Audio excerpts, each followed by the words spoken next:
누군가 당신의 눈과 귀, 심지어 생각까지 지배한다면 그건 여전히 당신의 삶일까요?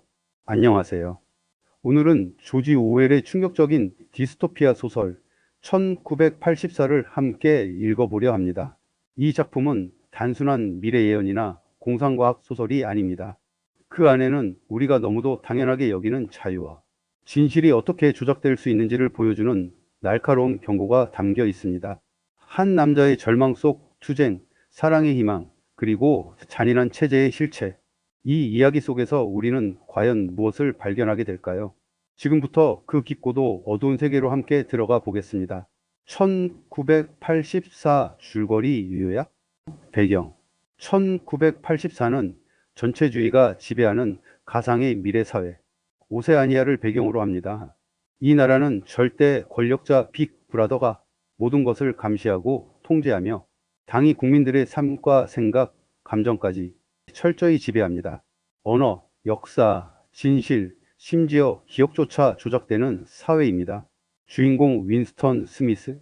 주인공 윈스턴 스미스는 진리부에서 일하며 과거의 기록을 조작하는 일을 합니다. 그는 표면적으로는 당을 따르지만 내면에서는 이 모든 체제에 의문을 품고 있습니다. 윈스턴은 현실이 조작된 것이라는 불안감을 느끼며 혼자 몰래 일기장에 진실한 생각을 적습니다. 이것 자체가 사고범죄에 해당하는 큰 범죄입니다. 금지된 사랑 줄리아와의 관계. 윈스턴은 동료인 줄리아와 비밀스럽게 사랑에 빠집니다. 당은 인간의 감정과 성적 욕망마저 통제하려 들기 때문에 둘의 사랑은 정권에 대한 저항 그 자체가 됩니다. 그들은 감시를 피해 숨어서 만나고 잠시나마 인간다운 감정과 자유를 누립니다. 그리고 둘은 결국 당에 대항하는 지하조직 형제단에 가담하려 하며 희망을 품습니다. 배신과 세뇌. 하지만 모든 것이 당이 덫이었습니다. 줄리아와 윈스턴은 결국 체포되고 무시무시한 사랑부 끌려갑니다.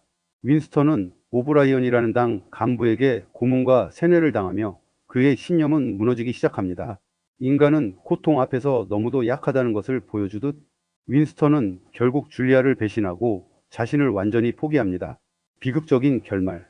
철저한 세뇌와 고통 속에서 윈스턴은 225라고 믿게 되고 마침내 빅 브라더를 사랑한다고 말합니다. 그는 더 이상 자유로운 인간이 아니며 당이 바라는 완벽한 복종자가 됩니다. 핵심 메시지. 진실은 권력에 의해 조작될 수 있다. 언어와 기억을 통제하면 인간의 사고까지 지배할 수 있다. 전체주의 사회에서는 사랑도 자유도 개성도 허용되지 않는다. 결국 인간의 가장 본질적인 감정조차 권력 앞에서는 굴복할 수 있다. 1984는 단순한 디스토피아 소설을 넘어 우리가 당연하게 여기는 자유와 진실이 얼마나 소중하고 또 얼마나 쉽게 이룰 수 있는 것인지에 대해 경고하는 작품입니다. 1984 감시의 그늘 속에서 진짜 인간을 묻다. 일부 이야기 속으로 들어가기 어둠 속의 첫 발걸음. 1949년 출간된 조지 오웰의 1984는 출판 당시로부터 먼 미래를 상상한 소설이 아니었습니다. 단지 가능성 있는 미래였고 인간이 권력을 악용한다면 현실로 다가올 수 있는 사회였습니다. 소설의 무대는 오세아니아, 정권당이 지배하고 빅브라더라는 상징 아래 모든 국민을 감시하며 통제하는 체제입니다. 주인공 윈스턴 스미스는 진실을 조작하는 기관, 진리부에서 일합니다. 그는 과거의 기록을 당의 요구대로 수정하고 사람들의 기억과 역사가 당의 선전에 맞게 세탁되는 일에 가담하는 자입니다. 하지만 그의 내면 깊은 곳에는 진실이 무엇인가? 나는 자유로운 존재인가? 라는 질문이 맴돌고 있습니다. 그 당시부터 전쟁, 반역, 불신, 감시, 언어의 파괴 등 여러 요소들이 얽혀 있었습니다.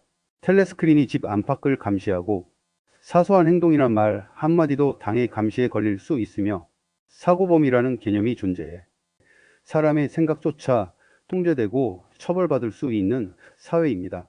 이 첩보를 읽으면서 저도 마음이 조마조마해졌습니다. 창문 밖 현실과 너무나 다르지만 혹여 우리가 모르는 사이에 닫혀져 가는 창문들이 있는 것은 아닐까? 내가 속한 사회, 내가 믿는 진실, 내가 가진 기억들이 당의 손에 의해 조종당하고 있다는 상상만으로도 숨이 막혔습니다. 2부 인간 BS 전체주의 희망이 균열. 윈스턴은 어느 날 비밀스럽게 다이어리를 구입하고 그 안에 자신의 생각을 적기 시작합니다. 자신의 생각만으로도 범죄가 되는 이 사회에서 글쓰기는 저항의 첫걸음입니다. 그 과정에서 그는 줄리아를 만나 사랑에 빠지며 인간으로서의 감정과 자유에 대한 갈망을 더 구체적으로 느끼게 됩니다.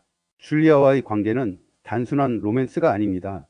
그것은 금지된 사랑이며 금지된 자유이며 개인의 귀중한 내면, 감정, 욕망이 회복을 향한 열쇠입니다.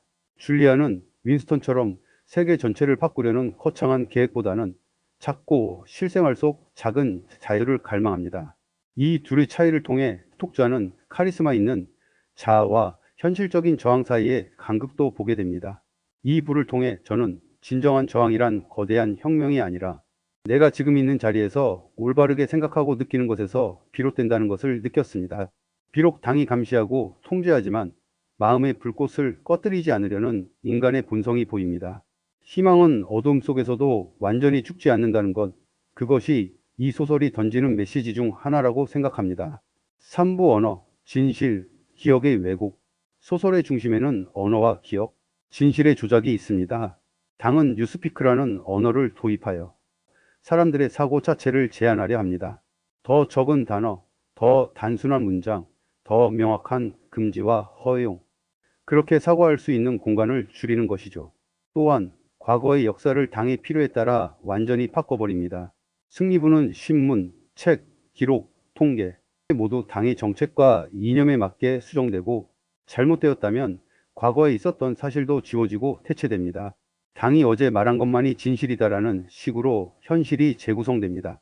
이 부분을 읽을 때 저는 소름이 돋았습니다. 우리가 일상에서 믿는 기록, 사진, 뉴스, 기억이 얼마나 취약한가를 떠올렸기 때문입니다. 혹시 우리가 잊고 싶거나 불편한 사실들은 시간이 지나면 사라지고 공식적인 진실이 되어버리는 일은 없을까?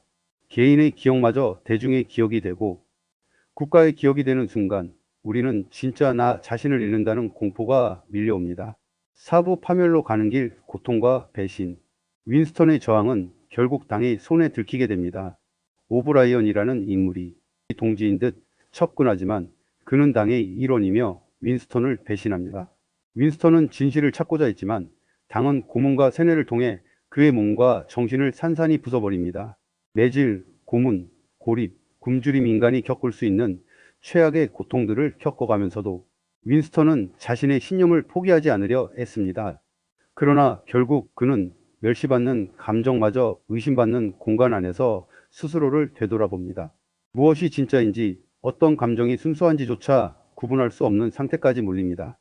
그리고 마지막에 잃은 것은 빅 브라더를 사랑한다는 자기 자신도 믿기 어려운 선언입니다. 이 장면에서 마주하는 감정은 슬픔, 절망, 분노, 무력함, 그리고 공포가 섞여 있습니다. 나 자신이 만약 이런 세계에 산다면 어디까지 버틸 수 있을까? 어느 순간 진실을 포기하고 사랑을 잃고 자기 자신마저 당에게 내어줄까 하는 질문이 머릿속을 떠나지 않았습니다. 오부 감상과 나의 질문 지금 여기에서의 의미. 1984를 덮은 후 저는 오랫동안 그 무게에 잠겼습니다. 이 소설은 단지 픽션이 아니며 심리적이고 철학적인 경고입니다. 전체주의가 극단으로 치달을 때 인간성은 어떻게 부서지는가? 평범한 사람은 어떤 역할을 포기하고 동의하거나 순응하게 되는가? 고통 속에서도 저항은 가능한가? 그런 질문들이 머릿속을 떠나지 않습니다.